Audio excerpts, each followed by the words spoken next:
Well, welcome to the Spotlight, guys. This week we're going to talk about, actually I even have a name for it. It's called Great Players You May Not Have Heard Of. Now let's face it, you go to the games and you listen on the loudspeakers and you look in the paper and you listen on TV. The offensive guys generally get their names mentioned more than the defense. I think that's a fair assessment, with the offensive linemen being the most anonymous. What I decided to do was find you some guys on some teams this year in the Valley that you might not have heard of that are playing great football, because it's getting down to playoff time and we need to know who's doing what to whom.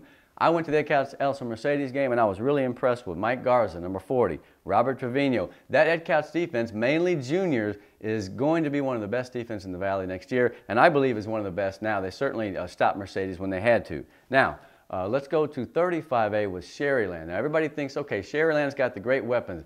Estefan Castillo, Tres Barrera, they got the offense. But their defense is pretty solid too. We on the show have talked about Esquivel and Klein, the linebackers, but I've been impressed with their secondary. These guys are making a lot of tackles, man. They got a guy named Barraza, Francisco Campos, sophomore Sean Landez, who also has 2 touchdowns, one on a fumble return and one on a pick.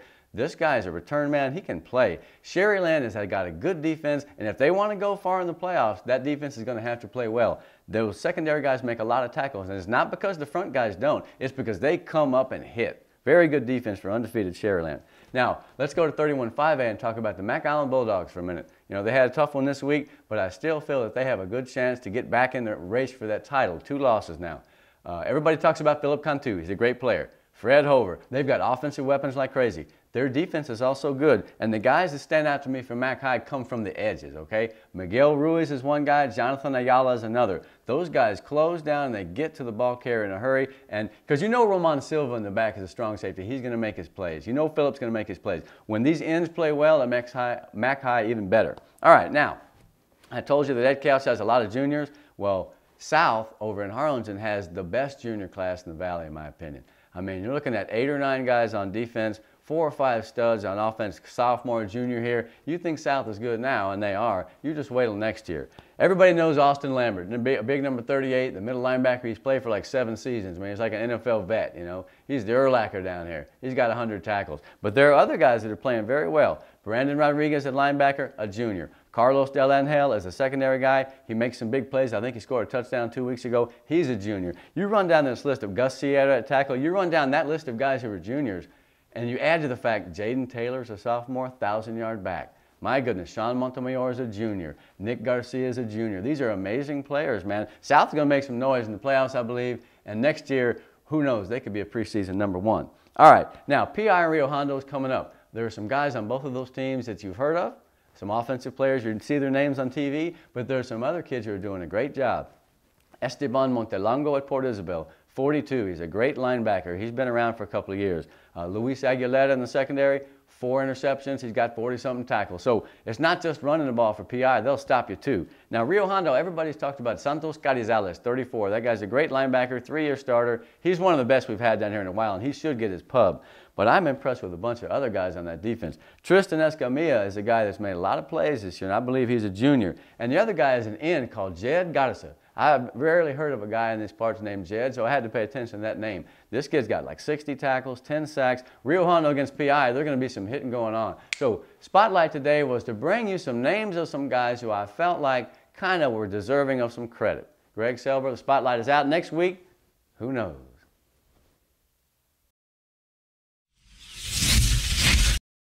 Hey, thanks, Doc. Time to check in with Natalie Ariola. She's got today's Wiener Schnitzel Scholar Athlete. Let's meet Isaac Escobedo of PSJ Memorial. Natalie? Every coach wants a player who is focused and driven to win.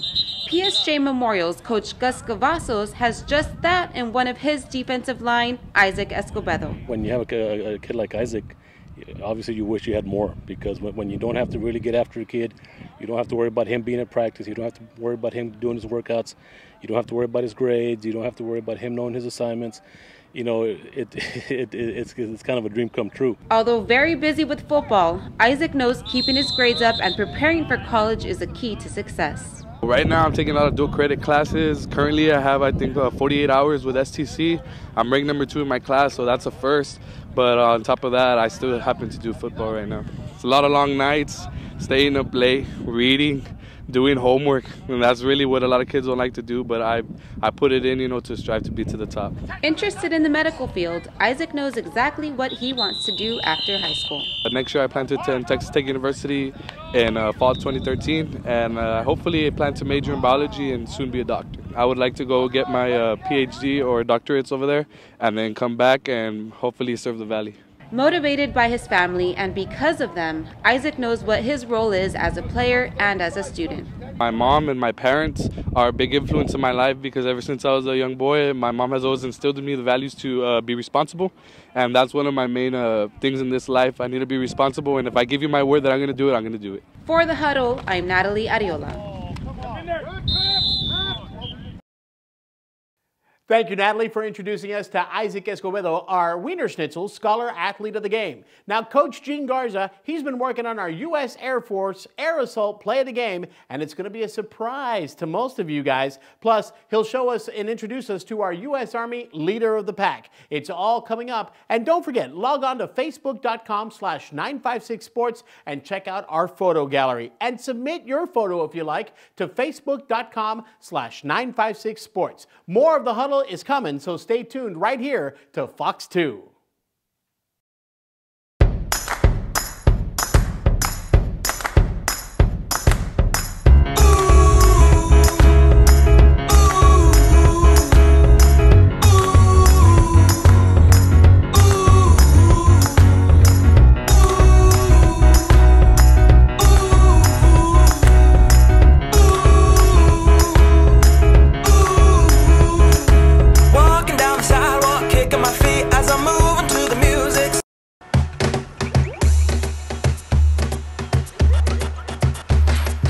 Let your imagining soar with me to a magnanimously magnificent mashup deeply ingrained in our brain's pleasure center.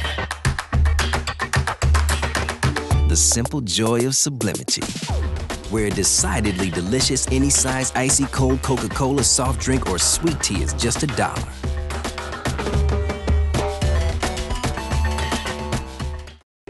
I've been doing this 40 years. It's about people.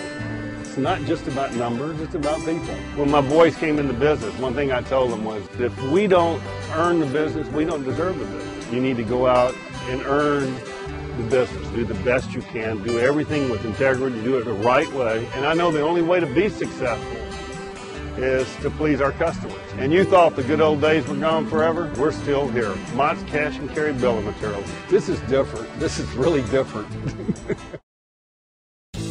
Jay's Barbecue. Hickory smoked brisket, pulled pork, half chicken, sausage, wings, baby backs, and the biggest baked potato you've ever seen. 100 East Nolana. Barbecue restaurant, catering, and drive-thru. Gotta love Jay's.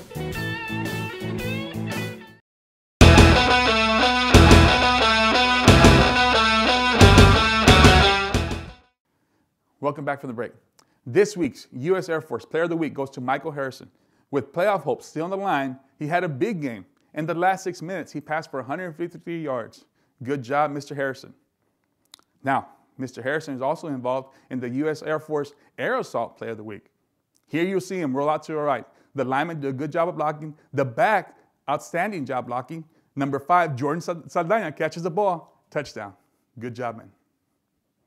This week's U.S. Army leadership goes to Ron Adame from Sharyland. I've known Ron for a long time. He's been an outstanding coach at Sharyland. He's been the quarterback coach. He's been an offensive coordinator, and now he's got the job, and he's doing wonderful. And I've known Ron for a long time also. We used to play flag football together back in the days. Good job, Coach Adame.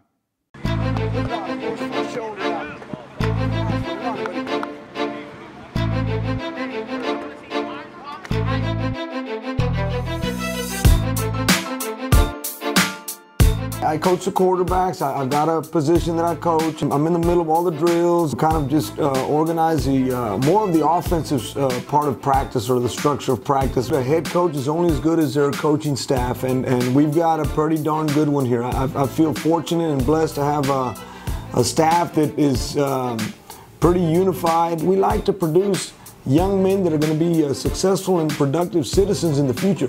If in their future, if they look back at high school and they feel that the highlight of their life was playing high school football, then I think we failed as coaches, because These individuals, we're encouraging them to go out and to be successful in whatever profession they decide to pursue. Hey, good job, Coach Adame. Now, to Tony and a very special guest.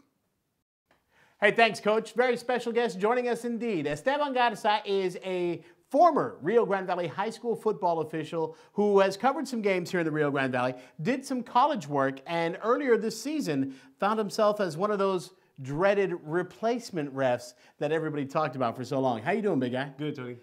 Good to see you back in the Valley. Obviously, we talked about how you were a Valley ref. 2 years ago, you covered the Ed Cow-Chelsea Mercedes game, and in the preseason, you did the Baltimore-New England game. Give me the differences between both games and give me the similarities. Actually, I did Baltimore, New England, week 3 of the regular season. Okay. It was a Sunday night football game in front of 21 million viewers, a sold-out crowd of 75,000.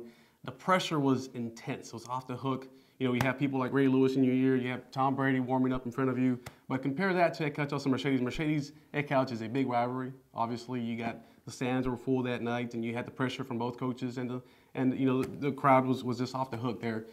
Working in the NFL, though, was a whole different level. The talent-wise is unbelievable. The coaches are Hall of Fame coaches. Both of them are going to be Hall of Fame coaches. And then you had Tom Brady playing, and you had Ray Lewis, Hall of Fame players. The amount of preparation that goes into a game like that is unbelievable.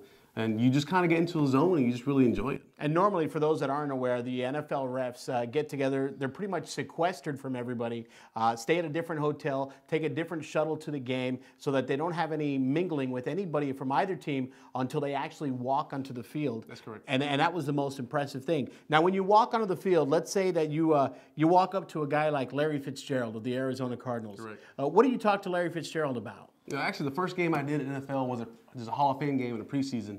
And Larry Fitzgerald came up to me, and you know, he just kind of, I had already met Larry in training camp and all that. And Larry came up to me and says, "Hey, are you nervous?" I said, "No, Larry, I'm not nervous." He goes, "Not a little bit?" I said, "No, I'm not nervous a little bit." I said, "What about you, Larry?" He goes, "Yeah, I always get nervous." And I said, "Well, Larry, I don't get hit, Larry." So I really enjoyed myself out there. You just kind of get in the zone and you really just enjoy it. And the beauty of it, I don't get hit like he does. At the end of the day, is there still a future in the NFL? I know that you've moved on from the Valley. You're now calling Phoenix home. Right. Is there still some potential work with the NFL down the road? There is actually. There's some talk about keeping some of the replacements. I was one of the guys that was kind of singled out as maybe a potential future ref. As we left it, when the season finished for us replacement officials, I was spoken to as far as a future in officiating. Whether I get a shot again, I don't know, but either way, I'm pretty happy about how it all worked out. So does that mean that from now on you're going to start working on your Ed Hockley guns, or are you going to start? I've been working out on my biceps, but I'm not going to aim for those kind of guns though. We have a trainer in Coach Gene Garza. Maybe he can give you some tips. I'll go for anything that can help me out with the guns, but it's going to take a lot of years of work. We'll come back with more of the Huddle. Thanks, Esteban, for stopping by. Thanks, Tony. More of the Huddle, the pick segment, coming up next here on Fox 2.